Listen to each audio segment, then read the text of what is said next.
Phoenix Refueled, fanning the flames of our awakening. I'm Lindsay Evans. I'm Achlie Nix. And we're here to talk about deep shit. Real deep shit.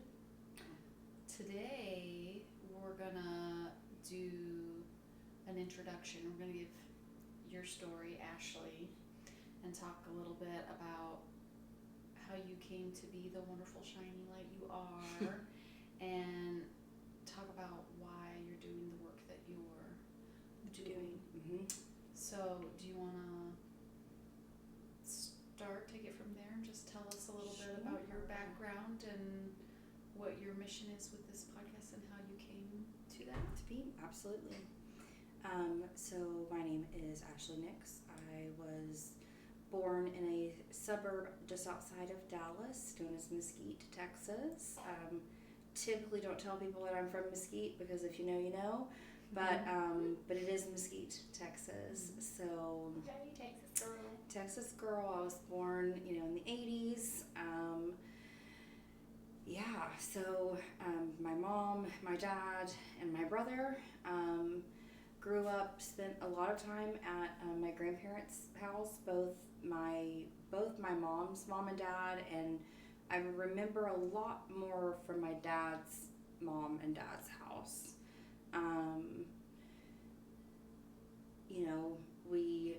Right just before I was born, my parents bought the house that my dad had grown up in.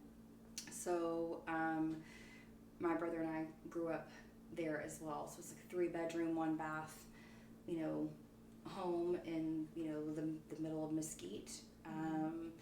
And there were a lot of the neighbors that I remember that knew my dad as a boy as well. And so it was really kind of like all in the family.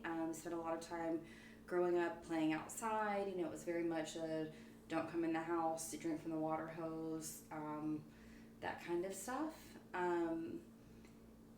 So that was that. Old-fashioned kind of growing up. Little old-fashioned kind of growing up.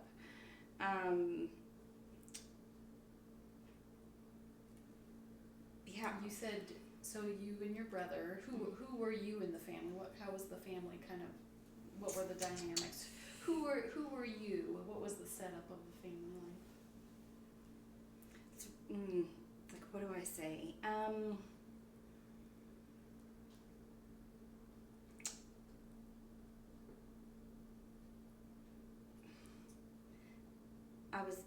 I was the youngest as far as the central family network. However, now knowing what I know, there wasn't an undercurrent of me being like the oldest daughter in the family. On my dad's side, I was the first born grandchild, although I did not know that at the time, and I was definitely the oldest girl in the family. On both sides, I was the oldest girl in the family, and so there was that kind of undercurrent as well, where there were like certain expectations on how I behaved, how I acted, and for my brother and I both. Really, it was, if you don't stop crying, I'll give you something to cry about.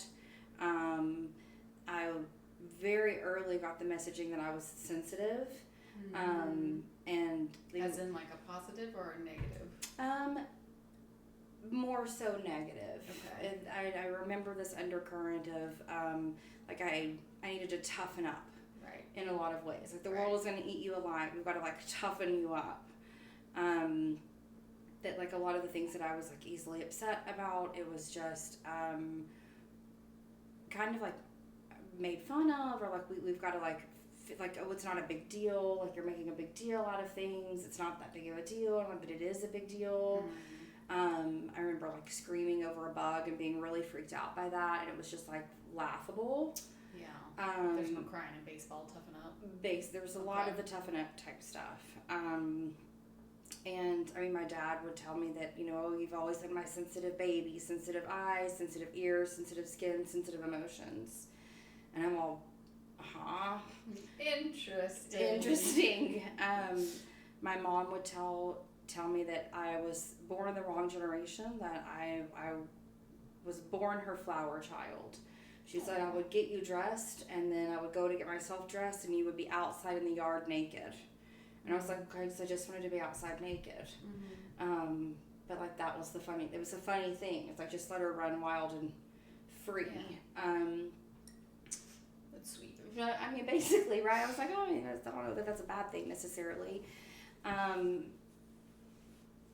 was really close with my older brother. We were kind of, I felt very connected to him in a lot of ways. He learned how to braid hair because my mother and I would fight over my hair. She had really short, thin, fine hair, and I had this lion's mane of hair, and it was curls, and no one knew what to do with it.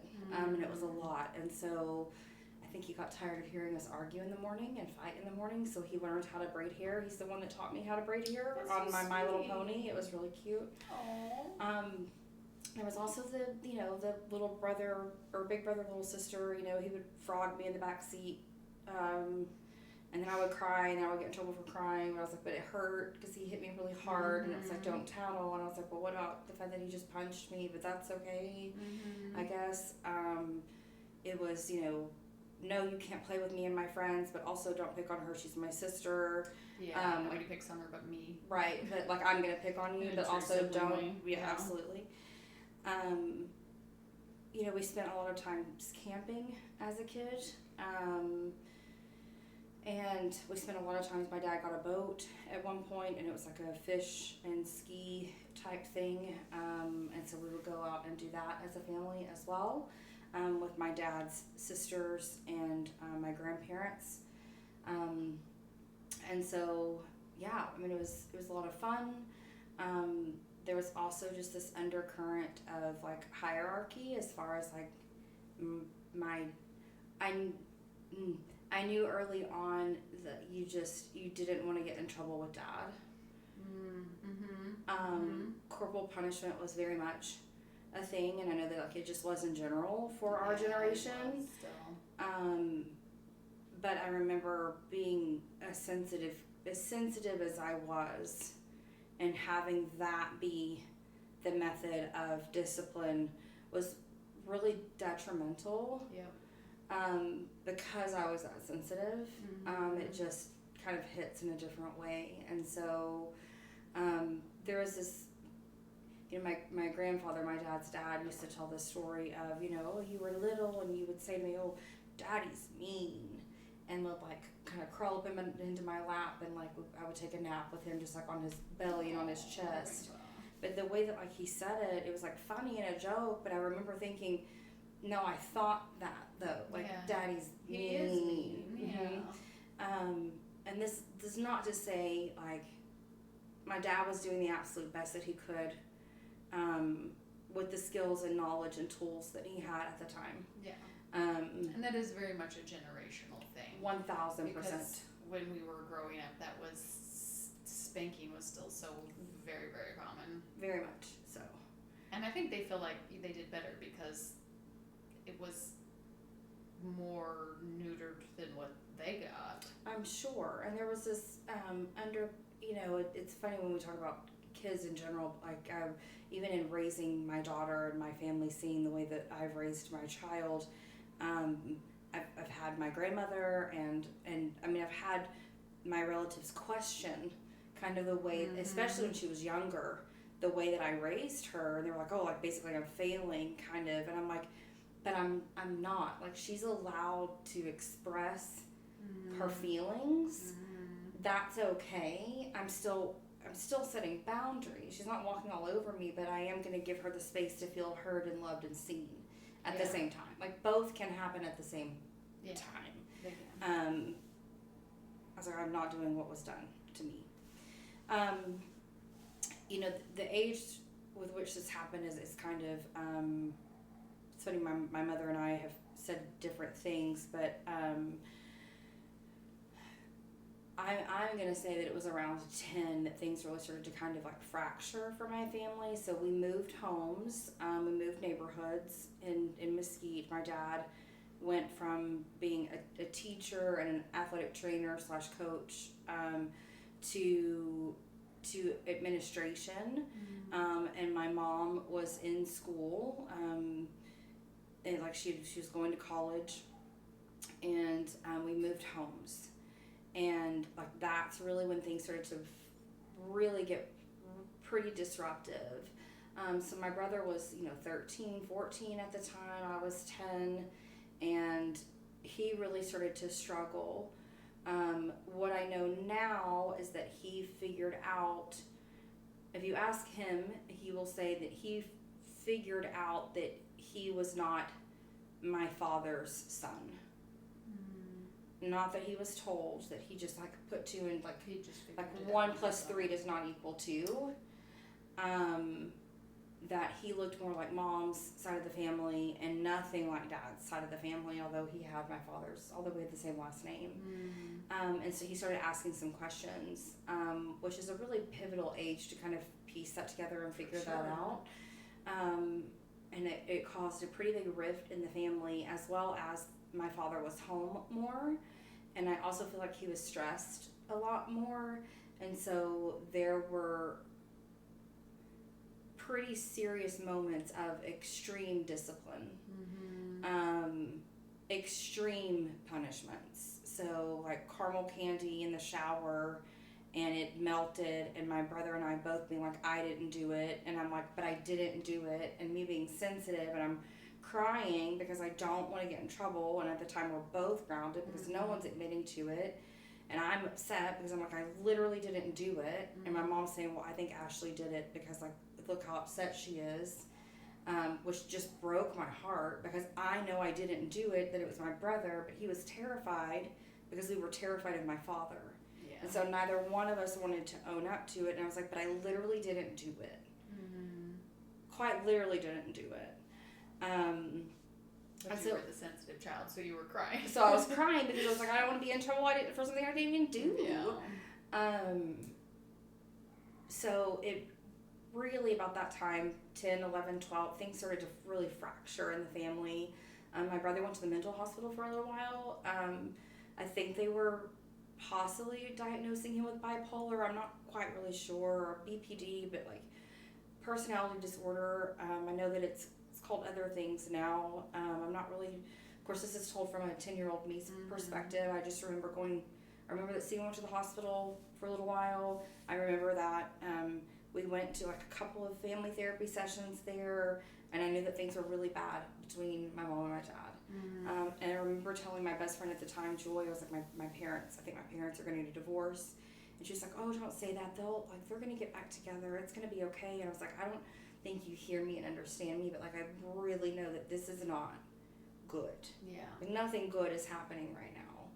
Yeah. And so my parents did get a divorce. It was not good. Really, really not good.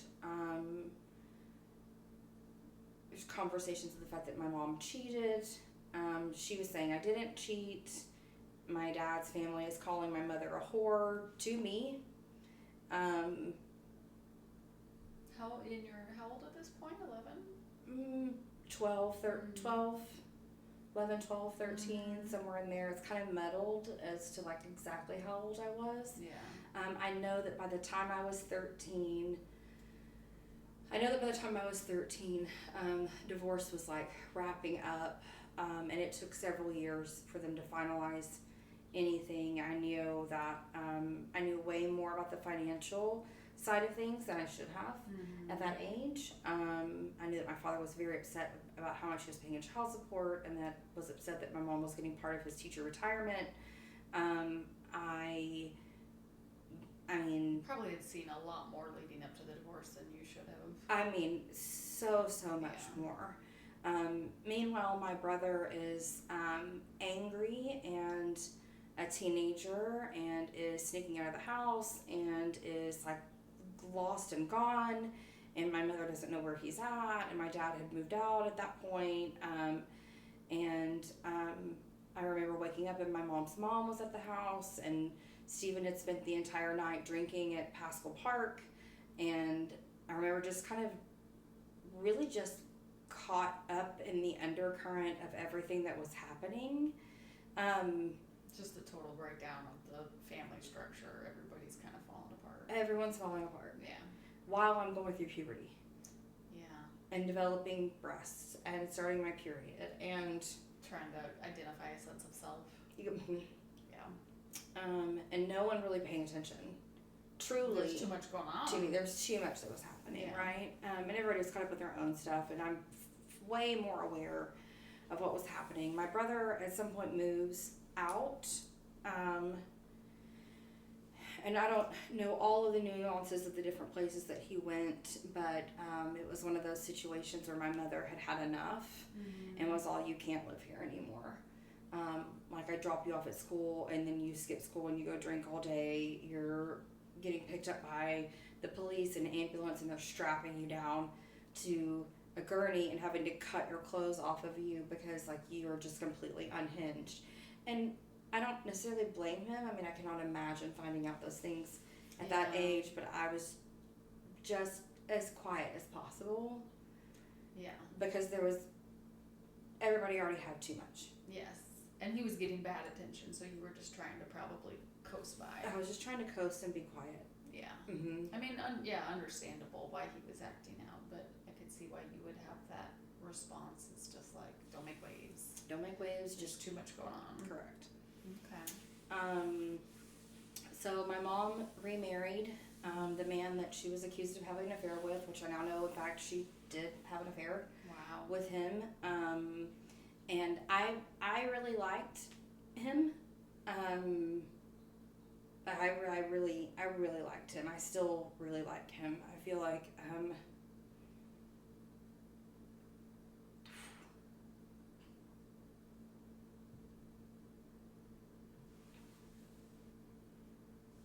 I just have positive memories of him.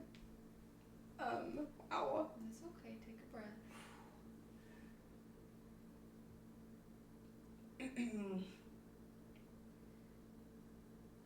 He felt like a sense of calm in a sea of just chaos. And so it felt nice to have a man who felt empathetic, a man who was empathetic and kind and thoughtful and intellectual and safe. Yeah. And so that was a nice little reprieve for a minute. My dad also remarried. And there was a girlfriend in between my mother and my stepmom that I really, really loved. And we bonded. And then when my father broke up with her, it was like ripping open a wound kind of all over again as well, because she felt very safe for me too. And so my dad had gotten attached and she was gone. Yeah, I had gotten attached. I mean, I remember the next month that I saw my father, I was not speaking to him. I think I remember yelling at him, "What did you do?" When he broke up with her, because I was like, "Oh, you've got to be kidding me." She was the best thing that had ever happened to us kind of thing. And so I was angry about that because I had gotten attached. Yeah. So then we truck along for a little while. After my freshman year, sophomore year of in between my sophomore year and junior year in high school, my mom and my first stepdad got a divorce, and I really was kind of left picking up the pieces of my mom. And so there was a lot of me taking care of her emotionally my junior and senior year, and making sure that bills were paid and making sure that she had some pretty serious depressive episodes. And I remember getting myself up for school, getting ready, making myself breakfast, driving myself to school, popping in her bedroom and telling her, "Okay, I'm gone. I'm going to school now," kind of thing. And I was, gone for the day, while trying to be a junior, senior in high school. My dad and my stepmom were trying to get pregnant, and got pregnant in that as well. I have a younger brother that was born my senior year of high school. And so that was kind of like, it was a whole new family that again, everyone was doing the best that they could at the time. Yeah. Can I just say though, knowing you, that does make a lot of sense, because I have a lot of that too, where sometimes when there's so much going on where you're figuring out who you are, that there's a real sense of, I don't want to be a burden. I don't want to cause any more issues. So I'll be good. I'll take care of all these things. I'll help you guys. I'll cross all the I's, or cross the T's and dot the I's. Like, you don't have to worry about me. Like, I'm just gonna do it all by myself. So that makes a lot of sense. Yep. It's like, I'll struggle alone. Yep. As to not be a burden. I don't want to burden anybody. Right. Yep. So yeah, my father, again, still, like, he's just,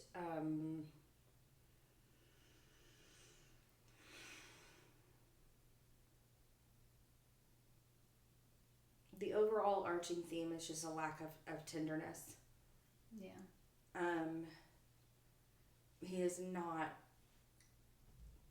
that is not a strong suit of his. And I think, knowing what I know now about people and humanity and psychology is, when you don't have that for yourself, you can't possibly give that to others. So while I have compassion for, and I understand that was and probably still is in a lot of ways someone who is hurting internally and fighting battles internally, as the child of that was hard.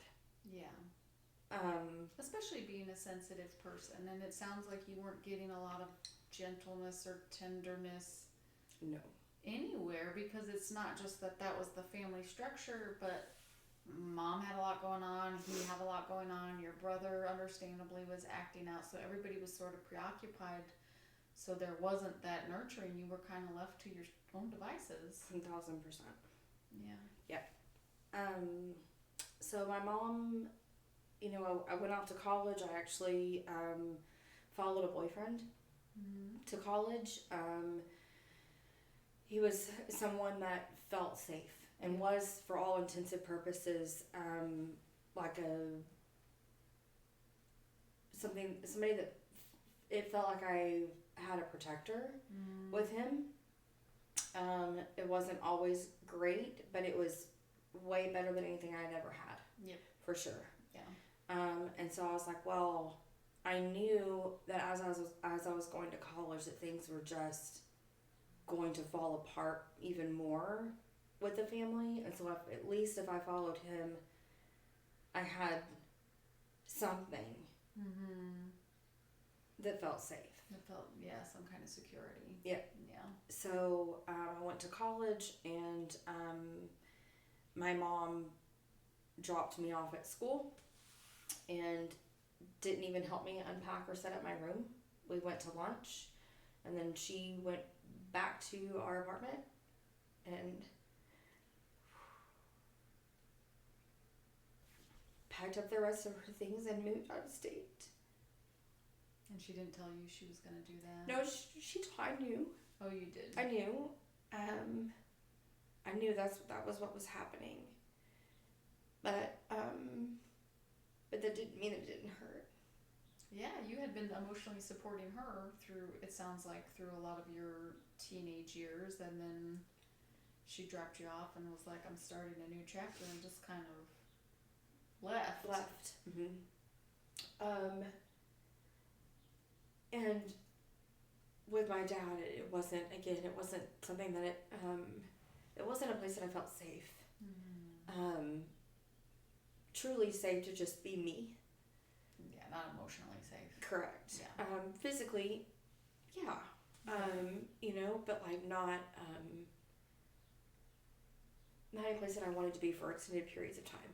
Right. For sure. Yeah. And so my freshman year, my first semester of college, my boyfriend at the time and I, we had sex for the first time. I'm 18, and we were done, and I got pregnant.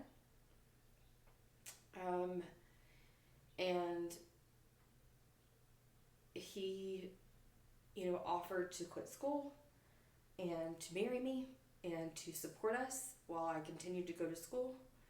And I was like, that's absolutely not something that we can do. Yeah. Like, you're not finished.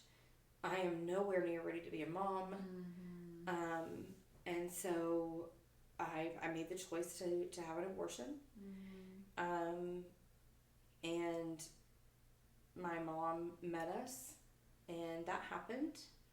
Must have been so scary. I was terrified. Yeah. Yeah. You were little. Freshly 18. Yeah, baby. And so, yeah, thankful for him, and thankful for my mom, for that, for coming down, but it was incredibly emotionally hard.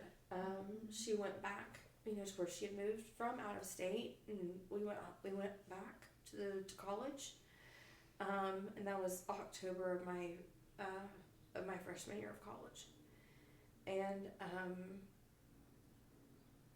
it's one of those things. If people ask me about that, it's like I don't regret the decision, and that's not something that I'm willing to argue or talk about in comment sections, because that's not the point of the story. I know that I still to this day stand by that I made the right choice for myself, Mm-hmm. and for him, Mm-hmm. at the time,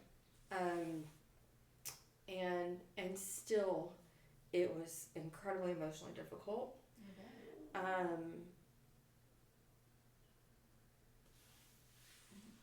About a month or so later, I'm home for Thanksgiving, and I think it was Thanksgiving. It might have been Christmas. I'm not sure which one it was, but we were home, and I was scared, and I was just grieving, and like really struggling emotionally with all of the internal thoughts and fears. I mean, God was going to punish me, and I was never going to be able to have a child. That I'm a horrible human.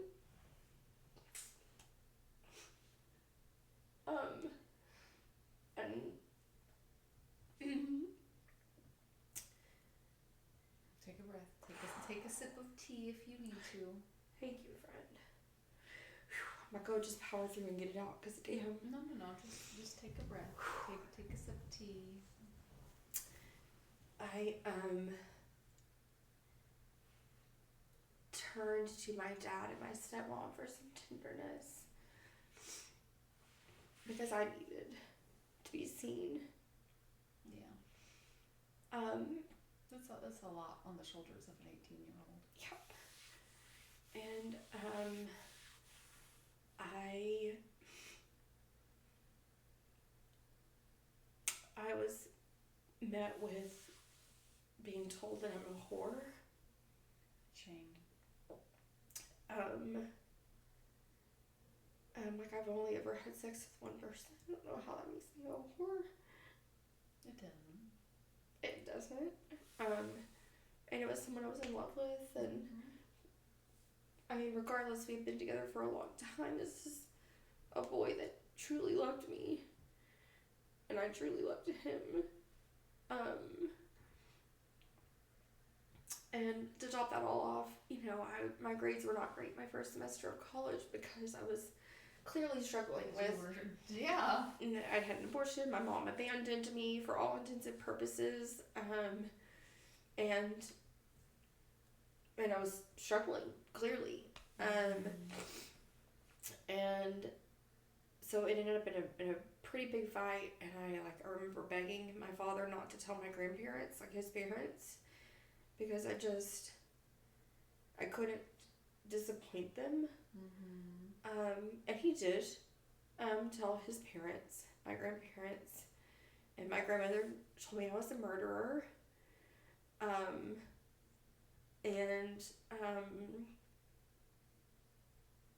I left, and I went to my boyfriend's house, and I stayed at his house for the remainder of break, but the day after the big fight, I went back to my father's house to grab like extra things. I remember my diffuser was there, my blow dryer, my diffuser, and I remember my ex-boyfriend, boyfriend at the time was outside of the house, and I don't know how my father and I got into like a screaming match with each other, but we got into a screaming match with each other, and I ended up on the couch.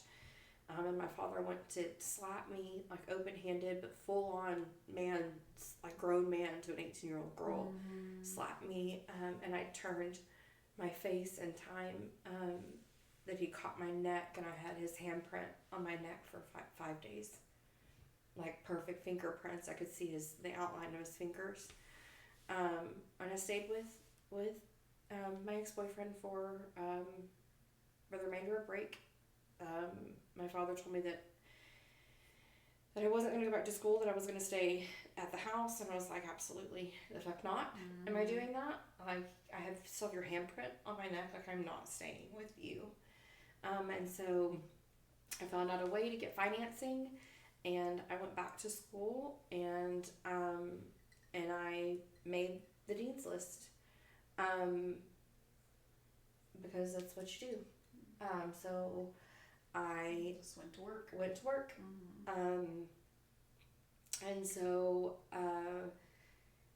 my father then told me that he would pay for school. At that point, my mother was not in a place at all to help pay for my college. And we were, at that point, we're going anywhere from 6 months to 9 months to a year in between talking with each other. I would text, I would call. You and your mom? Yes, I would call, I would leave messages, I would try desperately to get in contact with her, and it was very hit or miss, very intermittent, and a lot of times just never getting a phone call back. And you had been close before. And we were like at each other's hips before that. And so it was incredibly lonely. Especially having just gone through this experience really by yourself. Yep. And not being able to share that, and just feeling completely alone in that. Yep. I did go, I think it was in between my sophomore and junior year of college, and I spent the summer with her. And that is not what I had hoped it would have been. I think I was hoping to like reconnect in a different way with her. And it was just, I don't know if she was living out her 20s or if it was, I don't know. I mean, she was dating people. She was, drinking at bars. She was, she had made friends, but there was a lot of drinking that was happening. That was like her baking cookies for this man and his children, and I'm all like, you haven't been this version of yourself since I was a child. Like, had her and your dad gotten together pretty young? Yes, my mom was a teen mom. She was 17 when she had. So maybe that explains some of your dad's judgment too, because they made different choices. They made different choices, and at that same time, my father and my stepmother, they had to go through IVF for my little brother.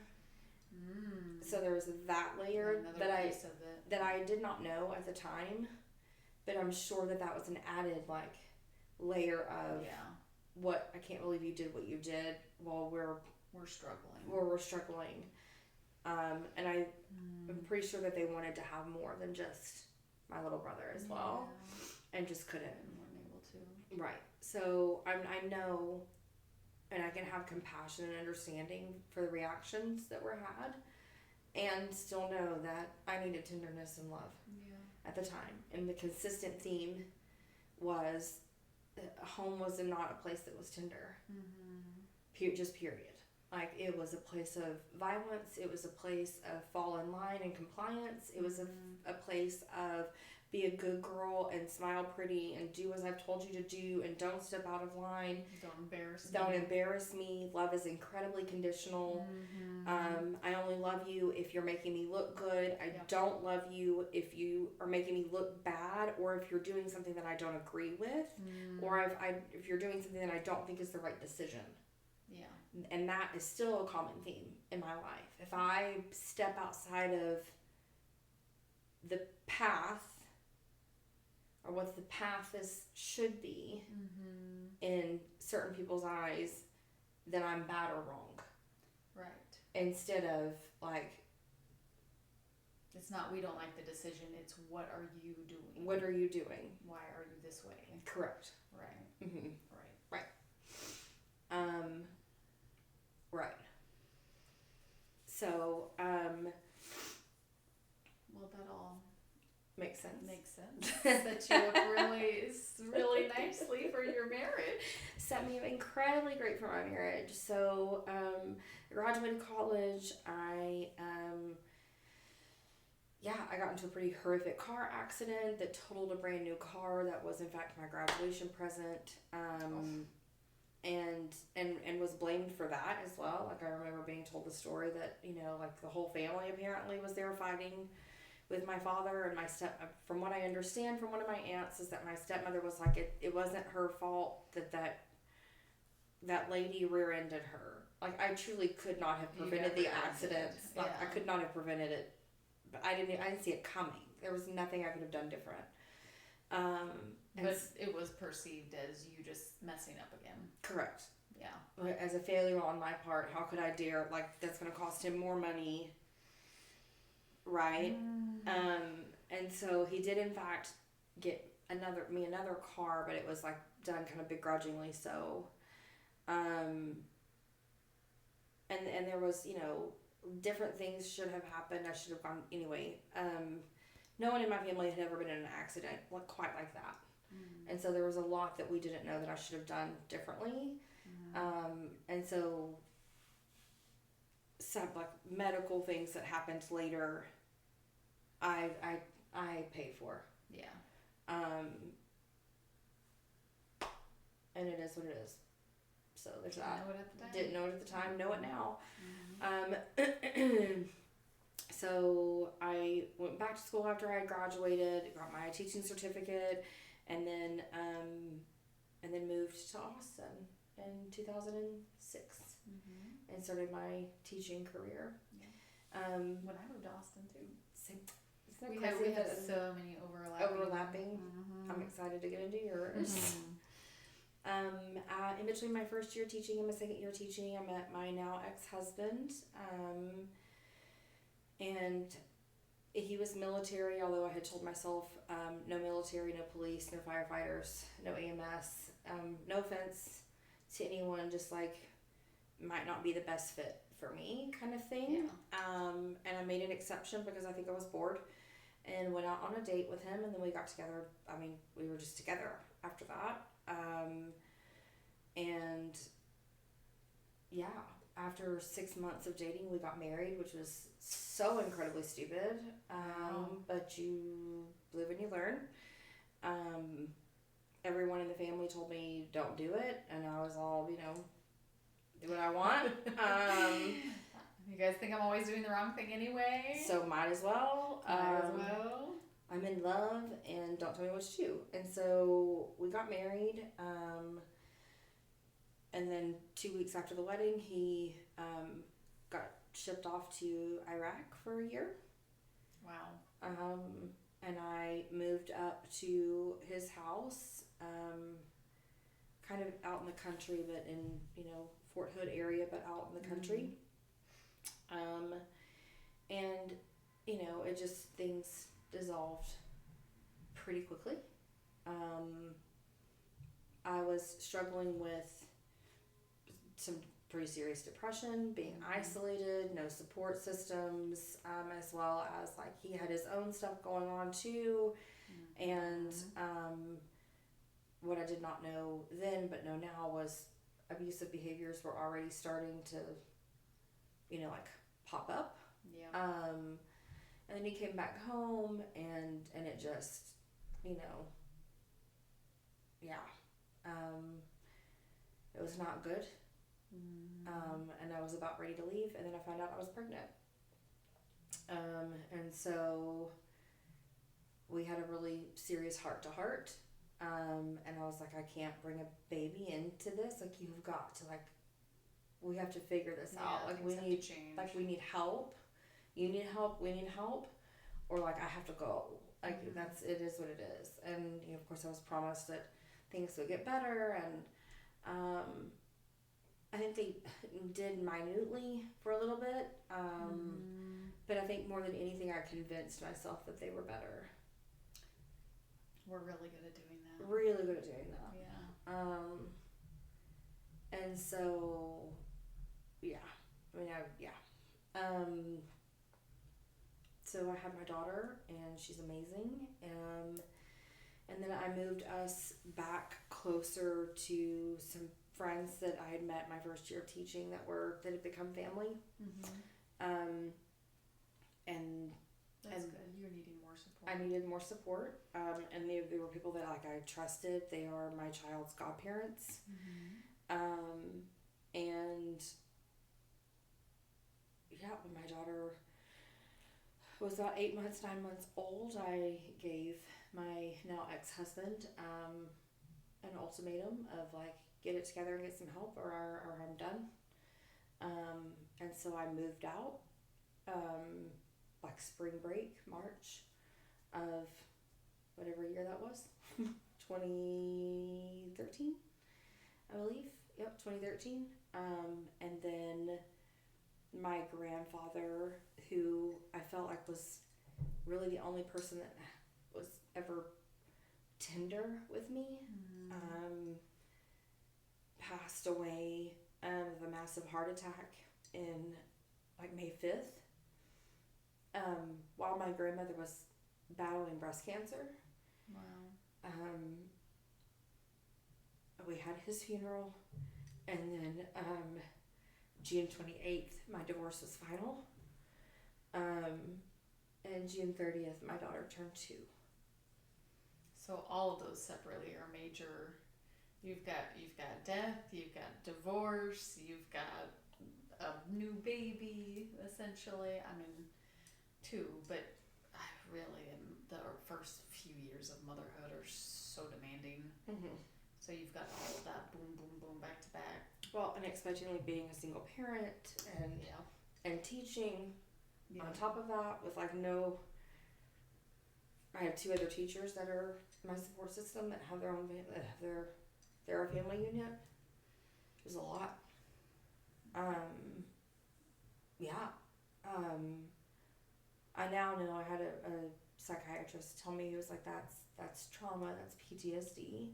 And compounding. Yeah. And I was like, no, like, PTSD is for, like, war veterans. He was like, babe, he's like, that was a series of small, like, car crashes that weren't even really small car crashes. Big car crashes within less than 6 months time period, really. And yet, and once again, like some of the themes before, you're trying to hold it together on your own.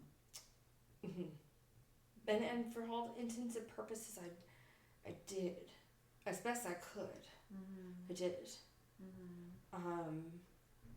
As best I could, for sure. And so, because of that, like, I lost my teaching job the next year because I was really struggling with some pretty serious depression. And so then I got another job, and I moved us a little ways away, and kind of was in, like, just barely getting myself through. Deep depression. I mean, and massive anxiety, and just truly fighting for my life. Yeah. While trying to raise a child, largely on my own. Anything more than, like, playing. Yeah, I mean, like, all of the things, really, all of the major parenting decisions. Doing it on your own. Absolutely. And a child that age is nothing but demands. Yes. Yeah. And at that point, you're barely able to get out of bed. Mhm. Yeah.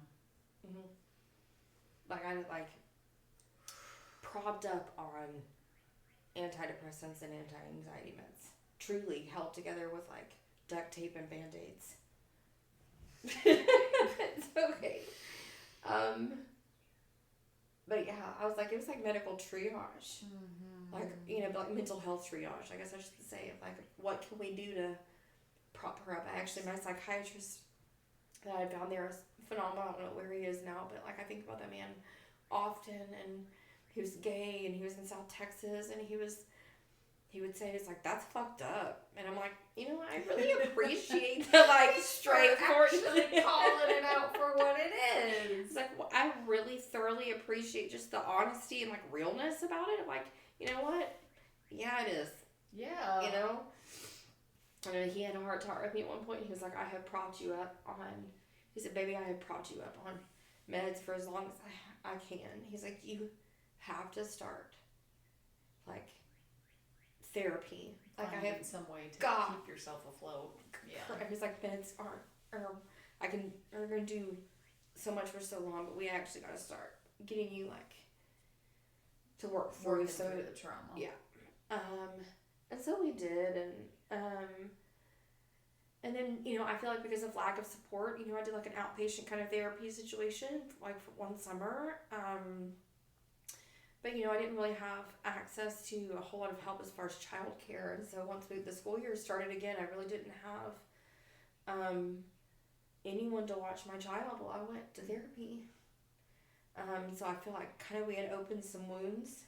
Mm-hmm. And then I wasn't getting like the weekly treatment to like really continue to deal with it. And so it was like, felt like just this, I had opened a festering wound, but no way to deal with it. God, it's crazy how little support we have as families in this country too. Mm-hmm. It's crazy to me how little support parents have, mm-hmm. especially if you're trying to do something on your own, even just basic like care, like having somebody to watch your child so you can address mental health issues. Right. We have so little support. Right. So you started tugging at it, and then there was a hole and no way to address it. No way to address it. Yeah. I mean, I had the resources, but I didn't have someone to watch my child so that I could go really deal with it. Yeah. Mm-hmm. And so in January of 2018, I believe that was, I attempted to take my own life. My child was not there. She was with her dad, and I wrote a letter, and I had full intention of exiting.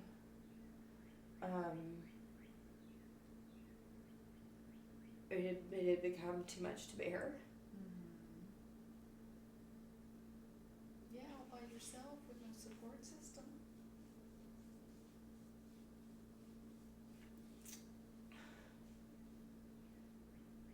And I convinced myself that everyone would be better off without me.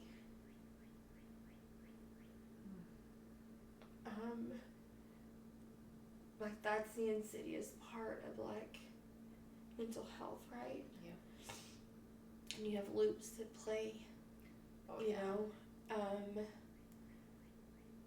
You couple that with like someone who's telling you all of the worst things that you think about yourself. Yes, confirming all of the worst things that you assume about yourself. Correct. And so it was, looking back at it, I feel like in a lot of ways it was inevitable. Mm-hmm. Unless there were interventions that had come into play, but knowing my background and knowing my childhood and knowing this support family system, there just wasn't, no one was going to step in and intervene for me. Right. And so it was what it was.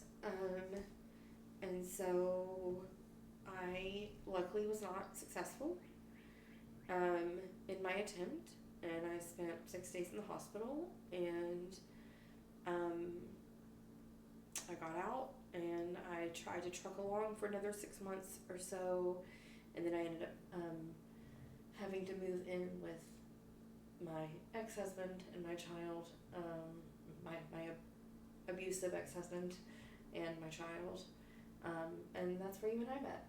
That's where you and I met. Right there. Yep. So freshly burned down my entire life and was at rock bottom, ground zero, nowhere to go, but up, baby. Yep. Which you did. Which I did. I will say, I think part of the crucial part is post hospital and pre moving in with the abusive ex, there was a pretty pivotal moment that I had with myself on the bathroom floor, where I was just sobbing. And I just remember the tile was really cold. And I had been crying so hard that it was like hard to take a breath. And I remember thinking, this shit stops here.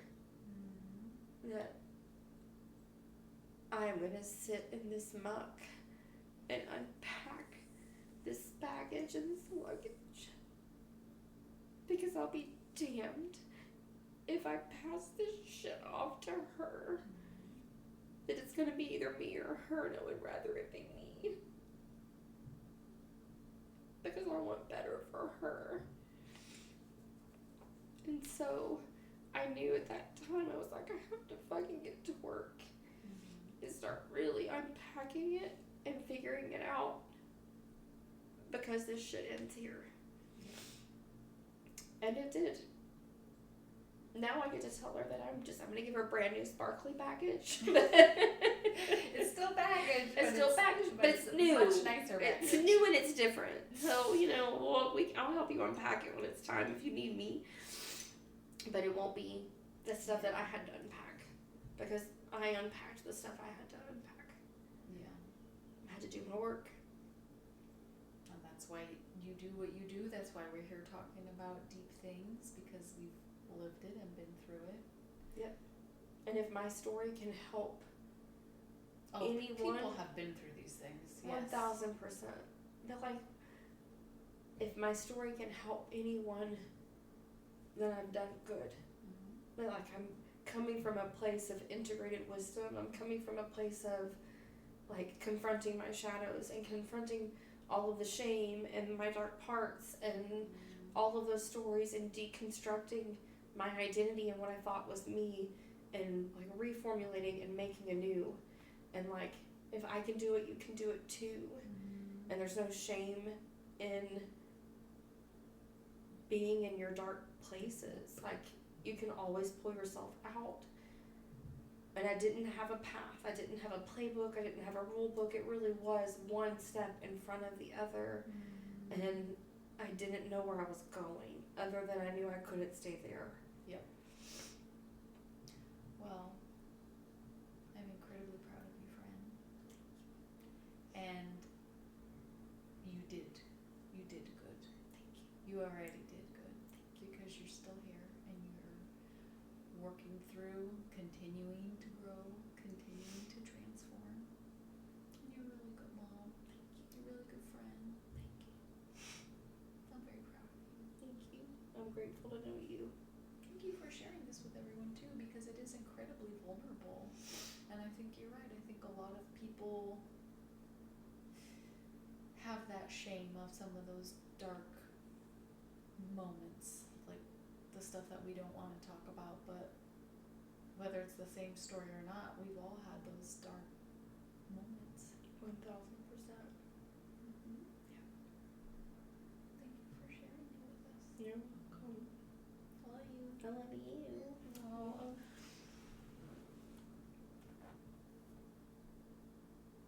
I love you so much. I scared your cat. That's okay. Oliver said I was comfortable, and then you moved. And then what happened? What happened? Okay, ready to break.